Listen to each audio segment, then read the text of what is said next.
محترم بزرگوں اور دوستوں اور عزیز ساتھیوں، ایک مرتبہ حضور اقدس صلی اللہ علیہ وسلم نے مختلف بادشاہوں کے پاس تبلیغی دعوت نامے ارسال فرمائے تھے۔ ان میں سے ایک خط حضرت حارثہ بن عمیر ازدی کے ہاتھ بصرہ کے بادشاہ کے پاس بھی بھیجا تھا۔ جب یہ موتا پہنچے تو شرجیل غسانی نے جو قیصر کے حکام میں سے ایک شخص تھا ان کو قتل کر دیا۔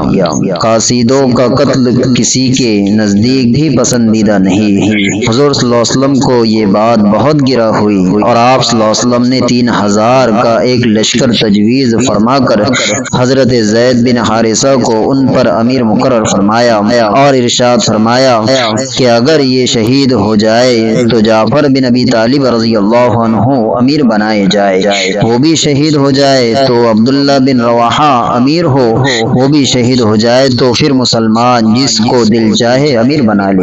ایک یہودی اس گفتگو کو سن رہا تھا، اس نے کہا یہ تینوں تو ضرور شہید ہوں گے، پہلے انبیاء کی اسی قسم کے کلام کا یہی مطلب ہوتا ہے۔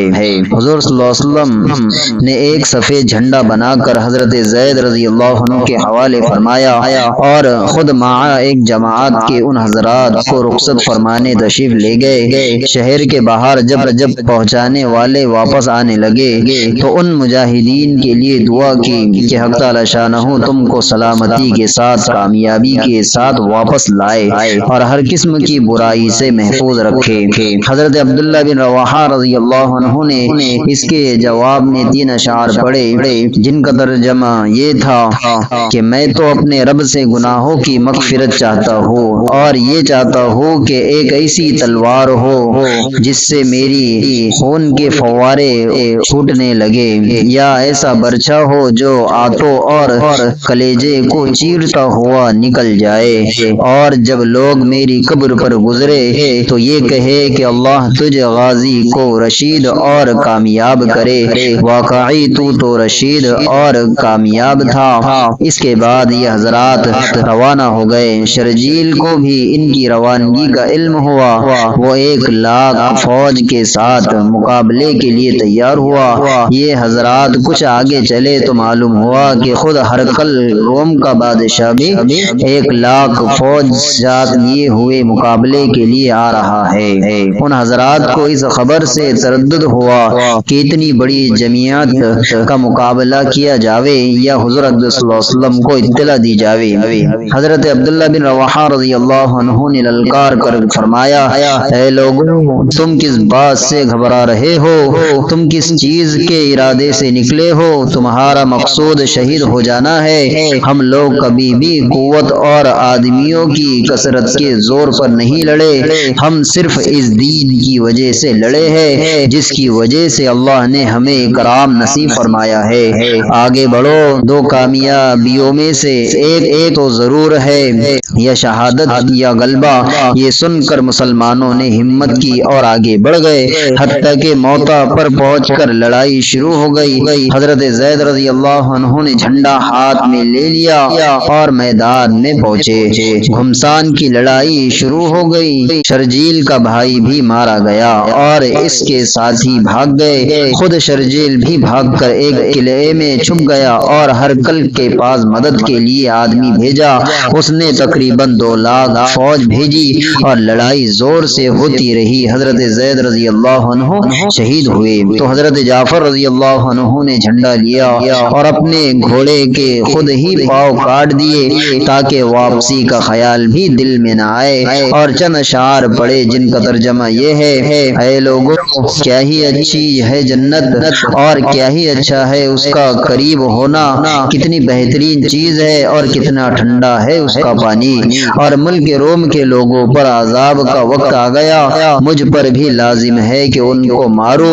یہ اشعار پڑھے اور اپنے گھوڑے کے پاؤں خود ہی کاٹ چکے تھے کہ واپسی کا خیال بھی دل میں نہ آوے، اور تلوار لے کر کافروں کے مجمع میں گھس گئے۔ امیر ہونے کی وجہ سے جھنڈا بھی انہی کے پاس تھا۔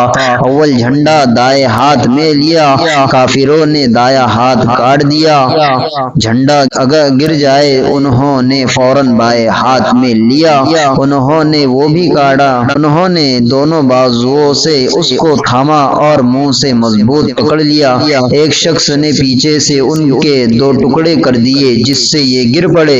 اس وقت ان کی عمر 33 سال کی تھی۔ حضرت عبداللہ بن عمر رضی اللہ عنہ کہتے ہیں کہ ہم نے بعد میں نعشوں میں سے حضرت جعفر کو جب اٹھایا تو ان کے بدن کے اگلے حصے میں 90 زخم تھے۔ جب یہ شہید ہو گئے تو لوگوں نے عبداللہ بن رواحہ کو آواز دی۔ وہ لشکر کے ایک کونے میں گوشت کا ٹکڑا کھا رہے تھے کہ 3 دن سے کچھ چکھنے کو بھی نہ ملا تھا۔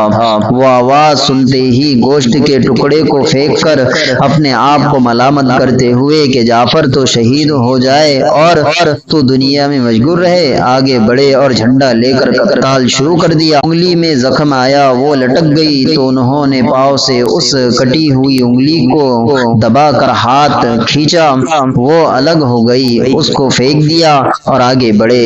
اس گمسان اور پریشانی کی حالت میں تھوڑا سا تردد بھی پیش آیا کہ نہ ہمت نہ مقابلے کی طاقت، لیکن اس تردد کو تھوڑی ہی دیر گزری تھی کہ اپنے دل کو مخاطب بنا کر کہا، او دل، کس چیز کا اب اشتیاق باقی ہے جس کی وجہ سے تردد ہے؟ کیا بیوی کا ہے تو اس کو 3 طلاق، یا غلاموں کا ہے تو وہ سب آزاد، یا باغ کا ہے تو وہ اللہ کے راستے میں صدقہ۔